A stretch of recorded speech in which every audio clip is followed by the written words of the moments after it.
Pimples మనం టీనేజర్స్లో చాలా మందిలో చూస్తూ ఉంటాం, ఇట్స్ కామన్ అనుకుంటూ ఉంటారు. బట్ ఆఫ్టర్ పింపుల్స్ వెళ్ళిపోయిన తర్వాత కూడా మార్క్స్ అనేవి అలాగే ఉండిపోతూ ఉంటాయి, చూడడానికి కూడా చాలా ఇబ్బందిగా అనిపిస్తూ ఉంటుంది. సో ఎలాంటి క్రీమ్స్ యూజ్ చేసినా కొంతమందిలో రిజల్ట్స్ ఉండవు.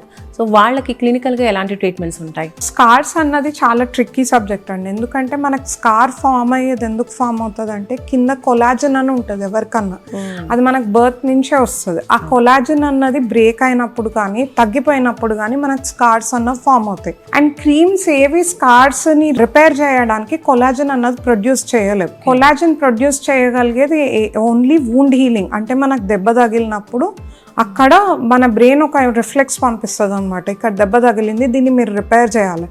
ఆ రిపేర్ మెకానిజంలో కొలాజన్ ప్రొడక్షన్ అవుతుంది తప్పితే న్యాచురల్గా కొలాజన్ ప్రొడక్షన్ అన్నది అవ్వదు. ఈ రిపేర్ మెకానిజంని మనం మిమిక్ చేయాలంటే దానికి కొన్ని మనం ఎనర్జీ బేస్డ్ డివైజెస్ అన్నవి వాడుతూ ఉంటాం. Like micro needling, radio frequency కానివ్వండి, లేకపోతే ఉట్టి మైక్రో నీడ్లింగ్, CO2 లేజర్, ఇలాంటివి. ఇవి చేసినప్పుడు ఏంటి అంటే మనం బ్రెయిన్ని ట్రిక్ చేస్తాం అనమాట, మీరు కొలాజన్ ప్రొడక్షన్ చేయాలి ఇక్కడ. ఆ కొలాజన్ ప్రొడక్షన్ వల్ల మనకు ఆ స్కార్స్ అన్నవి ఫ్లాట్ అవుట్ అయిపోయి మనకి స్కిన్ టెక్స్చర్ కానివ్వండి, లేకపోతే ఆ గుంటల్లాగా ఉండటం అదంతా తగ్గుతుంది.